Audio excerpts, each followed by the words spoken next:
Commerce. Alors je recommence. Bonjour, bienvenue dans le Café du Commerce. Pour un Café du Commerce un peu exceptionnel au 105e congrès de l'Association des maires de France, que je vais animer, non pas le congrès mais l'émission avec Christophe Boucher de TBO qui arrive de Brest et nos deux invités, Stéphane Ledouaré qui est maire de Pont-l'Abbé, également vice-président du conseil départemental du Finistère. C'est bien ça? C'est bien ça, et président de la communauté de communes du Pays Bigouden Sud aussi. Bonsoir. Voilà, et puis Vincent Aleno, lui qui est maire de Plaintel dans les Côtes-d'Armor, également vice-président de son département, c'est-à-dire les Côtes-d'Armor. Et tout à fait, et puis vice-président aussi de Saint-Brieuc-Armor Agglomération et de Mégalis. Voilà, alors, comme vous le savez, ce congrès des maires, c'est pas le premier, mais c'est ouvert dans une atmosphère un peu tendue. André Léniel, habitué des coups de gueule, maire d'Issoudun, qui est vice-président de l'AMF, a dit « les maires sont au seuil de l'insupportable ». On parle évidemment de l'étranglement financier du bloc communal. Est-ce que vous-même, Stéphane Ledouaré, vous trouvez ça de plus en plus difficile d'assumer vos fonctions, compte tenu que finalement, on restreint les recettes et on augmente les charges ? Et on nous transfère beaucoup de compétences sans nous transférer forcément les moyens qui vont avec. C'est vrai que le mandat a beaucoup évolué. Alors déjà, ce mandat-ci, il avait quand même assez mal démarré avec le Covid et puis après la guerre en Ukraine, la crise de l'énergie. On a pris de plein fouet tout un tas de hausses de facturation. Rappelez-vous le prix du gaz et de l'électricité qui ont flambé. Il a fallu prendre des mesures d'urgence pour dire, par exemple, on ne va plus éclairer le centre-ville la nuit, etc., pour essayer de trouver des économies. Et aujourd'hui, effectivement, on nous presse beaucoup. Nos administrés n'ont jamais, je pense, autant attendu de nous. Et pour autant, moi, je suis en train de faire mon budget. On vote ça dans 3 semaines. Et quand je vois le brouhaha à l'Assemblée nationale et au Sénat, on ne sait pas à quelle sauce on va être mangé. C'est quand même très difficile de mener des politiques, d'avoir des projets structurants quand on vous rabote ci et là sur une décision. Quoi. Quand on ne comprend rien du tout à ce qui se passe à l'Assemblée nationale, on fait comment quand on est à votre échelle? Aujourd'hui, Stéphane Ledouaré et Vincent Aleno. Nous, je pense que les maires, on a un côté très pratique.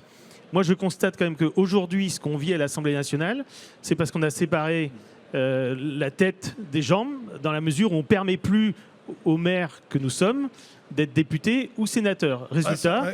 non, mais vous avez emmené à Paris, à l'Assemblée, des gens qui ne sont pas dans les conseils municipaux. Je vais vous donner un exemple. Non, mais attendez, on va passer la parole un peu à Vincent Aleno. Est-ce que vous diriez, comme le maire d'Issoudun, l'excellent Léniel, André Léniel, que la confiance est une épave? Ce sont ces mots. La confiance est une épave. Est-ce que vous êtes dans un niveau de défiance extrême à l'égard de l'État? Le président de l'AMF, David Lisnard, lui, s'est contenté de dire qu'il voulait non plus des paroles, mais des actes concrets. Ah, après, on connaît tous André Léniel, donc on n'en est pas loin.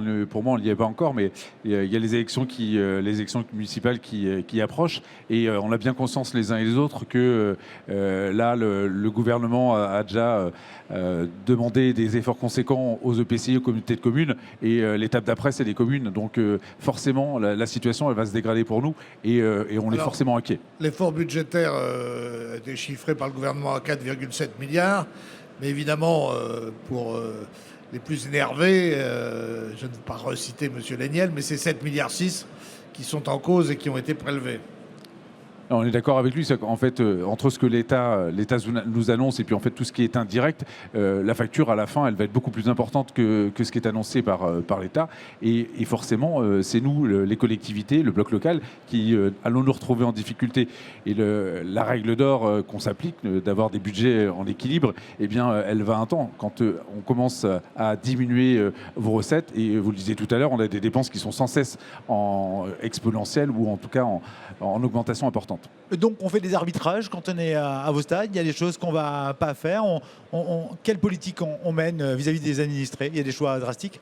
Ouais, c'est assez compliqué. Ça dépend de quelle strate on parle. Quand on parle, par exemple, département, eh bien, sur toute la partie sociale, certains des départements de France commencent à taper dans leur politique sociale, c'est-à-dire à moins accompagner et donc moins soutenir la précarité, ce qui quand même pose question dans notre État. Et puis quand on veut soutenir cette dimension sociale, après, au niveau d'une EPCI, ce qu'on a fait nous sur Saint-Brieuc-Armor Agglomération, c'est commencer à taper dans tous les budgets budget de fonctionnement et optimiser pour dégager une marge de manœuvre et participer à la résorption de la dette avec ce fameux DILICO. Et vous voyez justement, vous, les problèmes arriver, puisque vous travaillez aussi au sein des conseils départementaux. C'est un premier, je dirais, thermomètre quand on est à votre place, Stéphane Le Doré. Les départements, aujourd'hui, n'ont plus la main sur leurs recettes fiscales. Le département, il ne vote pas de taux, donc il ne peut pas agir directement, il subit. Et il subit, et quand même, une des principales dépenses au département, c'est l'aide sociale, le RSA, et puis l'accompagnement des personnes âgées. Et on sait que notre territoire, il y a de plus en plus de personnes âgées. C'est vous qui m'avez dit que vous ça étiez coûte de plus en plus cher. une CAF bis. Ah, c'est lui. lui. Il est une CAF bis.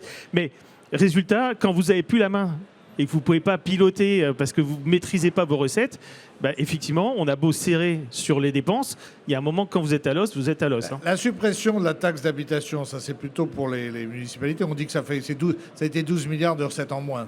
Ah, ça, c'était très pénalisant. Enfin, je suppose que c'est la même chose à Pont-l'Abbé, mais c'est-à-dire qu'on nous a privés d'une recette qui nous liait au territoire, ou en tout cas qui liait les habitants au territoire. Il y a la même chose du côté des entreprises avec la suppression de la CVE, la contribution sur la valeur ajoutée des entreprises, ce qui fait que nos habitants et nos entreprises sont déconnectés du territoire. Donc c'est dur de les embarquer dans un projet, c'est dur d'avoir un lien avec eux. Et cette exaspération de l'impuissance publique, en quelque sorte, est-ce qu'elle peut être compensée par la décentralisation qui est constamment promise, comme l'Arlésienne? Non, mais une vraie décentralisation. Moi, je pense qu'il faut faire confiance aux maires. Les communes sont bien gérées. On sort des budgets en excédent parce qu'on doit investir. On est pratique et pragmatique. Et honnêtement, on a bien vu le Covid. On l'a géré. On était au premier rang. On nous a appelés en disant qu'il faut ouvrir des centres de vaccination, il faut s'occuper de ci, il faut s'occuper de ça. On l'a fait. On l'a très bien fait. Le message, c'est laissez-nous faire. Laissez-nous faire. On a les clés, on sait y aller. Mais laissez-nous faire vraiment. Parce que là, petit à petit, on nous baigne un coup une compétence de ci, un coup une compétence de ça, mais sans nous donner les moyens qui vont avec. C'est l'État qui fait des économies en nous transférant. On va prendre quand même les dossiers les uns après les autres. Il y a une grosse inquiétude sur l'insécurité. Alors, on n'est pas à Marseille. On a vu effectivement le meurtre de ce jeune homme, Mehdi Kessaki, qui a suscité évidemment une très forte émotion. Malgré tout, est-ce que le développement du narcotrafic, qui métastase un peu dans toute l'Hexagone, est-ce que vous en sentez vous-même au niveau de vos communes qui sont périurbaines, est-ce que vous en sentez l'effet? Oui, bien évidemment. Il y a eu une interpellation là, en début de semaine, une opération avec la compagnie de gendarmerie de Quimper. Du narcotrafic, on en a tous dans toutes nos communes. Il ne faut pas se voiler la face. On trouve, on arrête. Le problème, c'est qu'aujourd'hui... Et ça prend quelle forme, justement, dans des villes comme Pont-l'Abbé, qu'on pouvait estimer être à l'abri, justement, de ce narcotrafic il y a encore une dizaine d'années? Ça prend quelle forme? Consommation de cocaïne, d'héroïne, de cannabis. Le cannabis est devenu, on va dire, très courant, mais cocaïne de plus en plus. Et du coup, vous retrouvez avec des gens, en disant c'est courant, qui vrillent. Ouais. Et donc, il y a du trafic. Oui, il y a de la vente. Parce que, manifestement, ça a l'air d'être très rentable. Par contre, ça détruit des familles, ça détruit des couples. Et pour nous, ça gangrène et ça nous pollue notre quotidien, nous, en tant que maires. Vincent Leno, il faut pénaliser la consommation, à votre avis? Commune un petit peu plus rurale, donc on est en 4600 habitants, c'est pas tout à fait comme Pont-l'Abbé, mais effectivement, on peut constater que le trafic de drogue, c'est quelque chose qui est commun partout, et même dans la ruralité, on trouve ce type de trafic. On est peut-être un peu moins exposé que les grandes villes, mais tout de même, en fait, ça invite en tout cas à la plus grande surveillance et un gros travail de prévention, en tout cas, auprès de nos citoyens. Et puis, il faudrait qu'il y ait des vraies sanctions, parce que quand vous arrêtez les gens et qu'ils sont libérés 15 jours après, le trafic reprend, sous une forme ou sous une autre. Est-ce que le redéploiement de la police et de la gendarmerie, vous en mesurez aujourd'hui l'effectivité On n'a pas assez de forces de gendarmerie, je ne veux pas vous mentir. Théoriquement, on est censé avoir un gendarme pour 1000 habitants. C'est à peu près ce qu'on nous donne. Alors même que vous avez inauguré, il y a quasiment 6 mois ou moins d'un an, une nouvelle gendarmerie à Pont-l'Abbé. Qu'on a mis plus de 30 ans à sortir, parce que ça c'est très français. Avec le ministre Retailleau était venu inaugurer Le ministre Retailleau est venu inaugurer, et je le lui avais dit à l'époque. Je lui ai dit, normalement, vu la hausse de population qu'on a connue, parce que notre territoire est dynamique, attractif et fixe de nouveaux habitants, on devrait avoir 5 à 6 gendarmes de plus si on prend le ratio globalement, un gendarme pour 1000 habitants. Et vu qu'aujourd'hui, ils ont énormément d'activités, beaucoup de procédures judiciaires, le système est complètement engorgé. Et je n'ai pas assez de monde sur le terrain, au concret. Alors, il y a un autre gros sujet. Vous vouliez Ouais, je ajouter voulais quelque juste chose? rebondir là-dessus. Enfin, je constate que là, c'est un peu les mêmes problèmes. Nous, c'est la brigade de Quintin qui gère le secteur. Et à un moment donné, il leur manquait 5 gendarmes. Donc là, on est arrivé à un effectif un peu plus global. Mais pour revenir sur la sécurité, sur la commune de Blaintel, par exemple, on a un système de protection, de vidéoprotection. Et donc, c'est quelque chose qui vient réguler et qui évite. Il n'y a pas de tabou chez vous sur la vidéoprotection? Non, il n'y a pas de tabou là-dessus parce qu'en fait, c'est quelque chose qui régule et qui diminue. Mais après, j'ai bien conscience en tant que maire que ça déplace le problème. Ça le déplace sur la commune ou sur les communes périphériques. Donc, ce n'est pas forcément une solution en soi. Voilà ce que je voulais juste Pourtant, rajouter sur la caméra, elle va en poupe, on dirait dans le département du Finistère, hein, Oui. puisque même le président de Calan subventionne, aide notamment ceux qui veulent installer des caméras de protection dans les communes. Le département a fait un fonds sécurité pour aider les communes qui veulent s'équiper avec les assistants de sécurité de la voie publique, la police municipale et la vidéoprotection. Et Pont-l'Abbé, en l'occurrence, là, avec 2 autres communes, Combrit et l'Île-Tudy, on y va, le marché va être attribué et on déploie la vidéoprotection parce que il y a un besoin et il faut aider aussi, il faut donner les moyens aux forces de l'ordre, aux gendarmes d'avoir accès Les aux policiers, ils images. sont favorables en Bah oui. général, même si ça ne résout pas tout. Non, ça ne résout pas tout, mais ça peut aider à accélérer les enquêtes. Et dans le préventif, on fait quoi? Parce que ça résout pas tout, mais en effet, il y a du préventif à faire. On prend comment le problème? Le préventif, on le fait plus, je pense, auprès de nos écoles, à travers les ALSH, de la formation.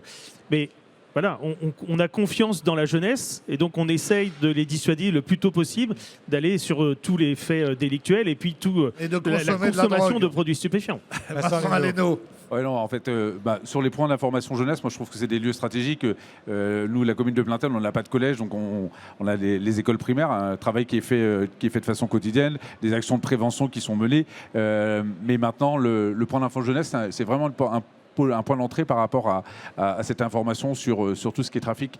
Je voulais juste revenir sur la vidéoprotection. C'est quelque chose, nous, dont on voit les effets bénéfiques.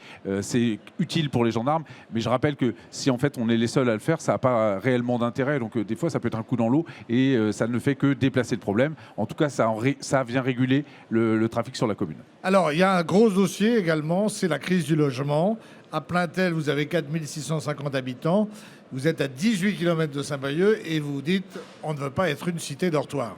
Non, clairement. Donc l'objectif, c'est d'intégrer la population nouvelle qui arrive et de l'intégrer grâce à un tissu associatif très riche. On a 67 associations sur la commune, entre 35 et 40% d'adhérents de ces assos qui viennent en dehors de la commune de Plaintel. Donc il y a un réel vivier et l'objectif par ce tissu associatif et par ce qu'on propose comme équipement, eh bien, c'est de faire en sorte que ces personnes, elles intègrent la commune et qu'elles s'y sentent bien. Et l'objectif aussi, c'est de continuer à créer de l'habitat. Je vous le disais tout à l'heure, notre difficulté, c'est que de plus en plus, il y a des accidents de la vie, des séparations et des couples qui souhaitent rester sur la commune avec leurs enfants. Et donc, on cherche du T1, du T2, du T3. C'est quelque chose qui existe très peu sur le marché. Donc là, on sait vers quoi on doit l'orienter, ce marché.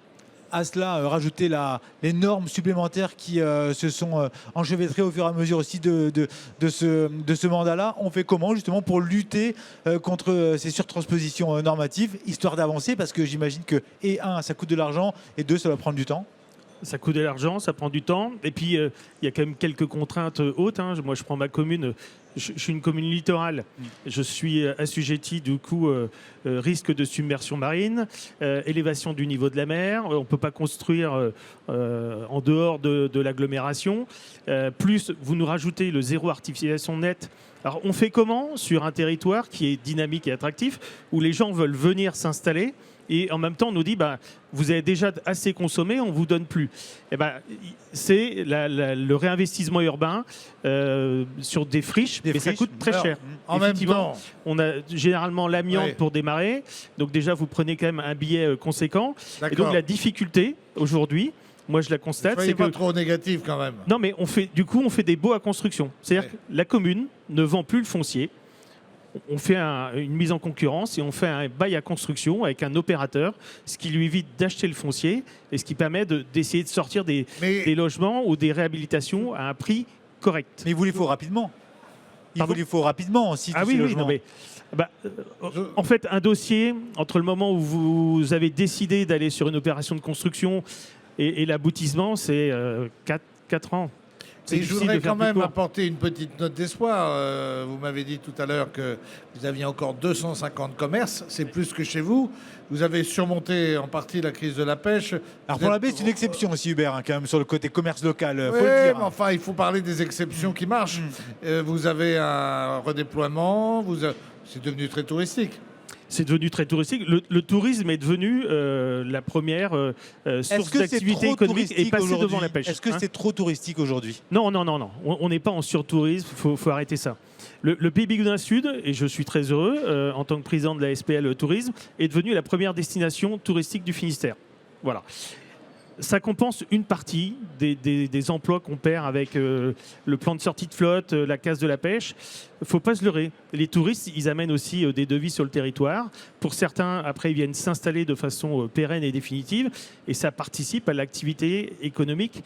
Et On je ne suis très peut content pas d'avoir râler en 250 permanence quand il y a de l'activité économique et puis en même temps se plaindre que certaines communes meurent et se dépeuplent. Chez vous, vous avez une activité assez soutenue puisque vous m'avez dit que vous avez créé pas mal d'emplois. Au niveau économique, en fait, depuis plusieurs générations, les maires qui m'ont précédé, eh bien, ont créé de l'emploi. Il y a 1900 emplois qui sont générés sur la commune, une commune de 4600 habitants, c'est pas mal. Donc forcément, on cherche à la soutenir, cette activité, que ce soit nous en propre au niveau de la mairie ou avec l'agglomération de Saint-Brieuc qui a la compétence pour développer cette économie et la soutenir. Et ça passe par des animations de sites, des réunions avec ses professionnels et ses industriels. Oui, alors un mot que j'aimerais qu'on évoque avant la fin de l'émission, le statut de l'élu. Statut qu'on a évoqué assez largement durant cette première journée du 107e congrès des maires. Voilà, le statut a été lancé sur les rails, puis arrêté. Aujourd'hui, on a du mal à savoir exactement où il en est. Quel regard vous portez justement aussi sur ce statut de... C'est pas très de l'élu, hein. rémunéré d'être maire pour un travail à On plein le fait temps. par amour quasiment. Faut pas faire ça pour l'argent. Faut pas y aller autrement. Faut faire ça par passion, pour avoir envie de servir sa commune. Mais oui, le statut de l'élu local, il est au milieu du guet. Je pense qu'on est la 5e roue du carrosse de la République. On est assurément À portée de baffe, comme on dit tout le à temps. portée de baffe, et on est les employés de la République les moins bien payés. Mais pour autant, tout le monde attend beaucoup de choses de nous. Vous n'avez pas de week-end. Miracle. On est censé faire des miracles, c'est vrai. Et vous n'avez pas de week-end. Et notre régime de retraite est aussi plutôt très pauvre, contrairement, je pense, aux députés et sénateurs qui ont bien réglé de leur côté. Nous, l'élu local, le problème, c'est que le statut, il n'a jamais existé. Globalement, le maire de Pont-l'Abbé, aujourd'hui, sa paye, elle est la même qu'il y a 40 ans, sauf que le maire, il y a 40 ans, il avait le temps d'avoir une activité professionnelle à côté parce qu'il passait 1 heure en mairie, ça suffisait. Il pouvait être député. Et il pouvait être député et vice-président de la région ou autre. Et alors qu'aujourd'hui, vous passez minimum 5-6 heures par jour à la mairie, plus à la Comcom, parce que les deux sont quand même très liés et imbriqués l'un dans l'autre. Et les deux entités doivent fonctionner en même temps, quoi. Est-ce que vous avez des craintes par rapport à cette crise d'évocation aussi, finalement, dans la démocratie Il y a locale? des chiffres. Hein. On dit en 83, il y avait 30% de maires de plus de 60 ans. Maintenant, il y en a 55%. Ouais, c'est assez évocateur. Après, ça dépend un peu des conditions de chacun. Il y a des maires qui continuent à travailler. Moi, j'ai choisi d'arrêter de travailler. Donc, forcément, après les prochaines municipales, les uns et les autres... Oui, mais c'est parce que vous cumulez. Quand je dis cumuler, c'est que vous êtes aussi au conseil départemental, vous êtes aussi à l'agglo et maire d'une commune. C'est ce qui permet de ne pas travailler à côté, parce qu'autrement, il faut aussi vivre. Vous avez une famille. Et donc, il nous faut aussi un minimum de ressources. Mais ce que je veux dire, c'est que derrière, c'est une forme de précarité. Là, on donne de notre temps, c'est H24 et toute la semaine. Et puis, en fait, après un mandat, vous pouvez très bien ne plus être élu, c'est pas un problème, sauf qu'il n'y a rien pour rebondir. Donc, on se retrouve en difficulté, parfois dans la précarité. Expliquez-nous un petit peu, par rapport aux craintes de métropolisation qui sont souvent évoquées, qu'est-ce que pourrait être une décentralisation ou une nouvelle étape de décentralisation intelligente? Quelle répartition des tâches? Qu'est-ce que vous aimeriez pouvoir gérer? quel rôle devrait avoir le département par rapport à la région, l'un après l'autre. Y a-t-il une strate en trop ? Dites-nous un peu vos suggestions. Alors, pour siéger dans 3 collectivités, pour l'instant, je n'ai pas constaté qu'il y avait une strate en trop. Hein. Aujourd'hui, c'est ce que je disais tout à l'heure, on gère le quotidien de tous les Français. Je le disais l'autre jour à une interview, si demain, nous les maires, avec nos adjoints et nos personnels, on décide de faire grève et de s'arrêter, la France s'arrête. La France s'arrête. Vous n'avez plus de cantine, il n'y a plus de garderie, l'EHPAD s'arrête de fonctionner, il n'y a plus d'eau au robinet, vos poubelles ne sont pas ramassées. C'est ça. Nous, on gère déjà quasiment tout. Mais l'État régalien a besoin de finir sa mue et de faire confiance, comme il le fait en Allemagne ou dans d'autres territoires, mais au territoire, mais avec les moyens qui vont avec. Ah, les Länder n'ont pas les mêmes moyens non plus. Là, ils sont. Ils ont plus de moyens que nous. Non, mais après, les attentes, en fait, aujourd'hui, ce que moi je perçois, c'est plus des déconcentrations des services de l'État. Et ce qu'on attend, c'est une décentralisation. Mais décentralisation avec des moyens, on l'évoquait tout à l'heure. On se voit nous transférer des compétences, donc prendre de nouvelles responsabilités. C'est ça les compétences, mais sans le transfert financier. Et donc, ça veut dire qu'à un moment donné, ça continue à contribuer. On n'a pas de recettes complémentaires, on a des dépenses complémentaires. Et en plus, certaines de ces dépenses, elles peuvent être exponentielles. Donc, compliqué. L'équation, elle reste très, très difficile. Donc, derrière, eh bien, on attend de l'État qu'il nous donne réellement les moyens et qu'il nous fasse confiance. Aujourd'hui, il y a une absence de confiance. Mais quelles compétences réclamez-vous ? En fait, une des compétences aujourd'hui les plus importantes et dont les territoires se saisissent, c'est la santé, parce que l'État est complètement absent. Et aujourd'hui, pour bosser sur sa santé, il y a des disparités énormes d'un territoire à l'autre. Donc, il nous faudrait un accompagnement des services de l'État. Le désert médical, hein, notamment dans notre secteur. Aujourd'hui, quand on parle désert médical, on parle souvent médecins, mais aujourd'hui, c'est même plus ça. C'est les médecins, c'est les kinés, c'est les dentistes. Enfin, ça devient quelque chose d'assez criant. Donc, il va nous falloir trouver des solutions. Et en fait, là, quand on voit ce congrès des maires, il y a des solutions qui sont initiées en France. Maintenant, il faut qu'on ait des retours d'expérience, qu'on puisse profiter de ce qui est fait sur les territoires et que l'État accorde de l'intérêt et de l'importance à ce qui est fait et ce qui marche. Est-ce que vous pensez que les municipales seront l'occasion d'aborder ces questions, ou est-ce que vous craignez une sorte de nationalisation des élections municipales, qui seront la dernière élection avant la présidentielle, si entre-temps il n'y a pas eu de dissolution, mais ça semble moins probable? Est-ce que vous ne craignez pas que... Alors on dit que par exemple le Rassemblement national a des ambitions importantes pour conquérir un certain nombre de villes, notamment dans le sud de la France, Toulon, peut-être Marseille, Carcassonne, etc. Mais bon, en Bretagne et dans le sud-ouest, c'est moins évident. Est-ce que vous ne craignez pas que finalement ce débat budgétaire qui aujourd'hui accapare tout continue à finalement polluer vos enjeux? Je pense pas. Les gens sont quand même bien attachés à leur maire. Ils font pas forcément de politique politicienne au niveau local, du moins dans des communes comme les nôtres, 9000 habitants. Moi, je connais quand même très bien ma population. Ils sont viscéralement attachés à ce que le débat municipal ait lieu. Moi, je suis plus inquiet sur le fait qu'on n'aura pas forcément beaucoup de listes dans certaines communes, parce que faire des listes paritaires, et vous prenez des petites communes de 300 000 habitants qui aujourd'hui sont obligés d'avoir une liste complète, ça va être très compliqué. Mais même moi, à Pont-l'Abbé, ce qu'on disait, voilà, il faut parité homme-femme, il faut essayer quand même de répartir les tranches d'âge. Et puis, vous avez des gens qui sont actifs. Et donc, c'est un vrai choix. C'est-à-dire que moi, j'ai fait comme mon collègue, j'ai cessé mon activité professionnelle.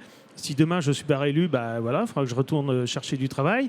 Vous avez plein de gens, en fait, ils sont un peu réticents à venir s'engager avec vous sur une équipe municipale parce que ça va être chronophage et comment ils vont concilier leur vie de famille, leur travail et l'engagement municipal. C'est pas qu'ils n'ont pas envie, hein. Ils ont vraiment envie de s'investir pour leur ville. Mais non, est-ce que il y aura dissolution ou pas, c'est plus ça moi qui m'inquiète, parce que ça pourrait effectivement, alors soit nous décaler les élections municipales. Complètement. Faut laisser le débat municipal avoir lieu, les élections avoir lieu. Sachant que là, entre les municipales et les présidentielles, on va quasiment arrêter tout ce qui est investissement, juste comme ça, dans les communes. Peut-être pas arrêter tout, mais il va y avoir un coup de frein quand même. On n'arrête pas tout, parce qu'en fait, on se doit nous soutenir l'économie. Donc, que ce soit au niveau des départements, des communautés de communes ou des EPCI, les investissements, ils sont là et on essaie de les maintenir. Autrement, la France est à l'arrêt. Dans les communes, c'est peut-être un peu plus vrai. Moi, je voulais revenir sur ce que vous disiez sur les municipales. Clairement, dans les grandes villes, oui, ça se politise. Et on voit que certains candidats à l'élection présidentielle sont déjà en train de préparer cette élection. Donc, dans nos communes, ça peut se sentir. Mais je suis tout à fait d'accord avec mon collègue de plateau. Aujourd'hui, nous, dans nos communes, on n'est pas sur une dynamique de politisation. Moi, je suis à la tête d'une liste qui est plurielle avec des gens de droite, de gauche et du centre. Et en fait, notre parti, c'est notre commune. Moi, mon parti, c'est Plaintel. Et je veux faire en sorte de développer la commune dans le bassin. Merci, messieurs. Oui, merci. Merci Stéphane Le Doiré, merci Vincent Aleno. Donc on aura l'occasion de reparler de toutes ces questions en Bretagne cette fois, puisqu'aujourd'hui nous sommes à Paris en direct du Salon des maires. 107e congrès. 107e Salon des maires, organisé comme toujours avec beaucoup de professionnalisme par l'AMF, que nous remercions de nous avoir accueillis. À bientôt, portez-vous bien et surtout restez sur TBO et TV Sud. Merci. Merci.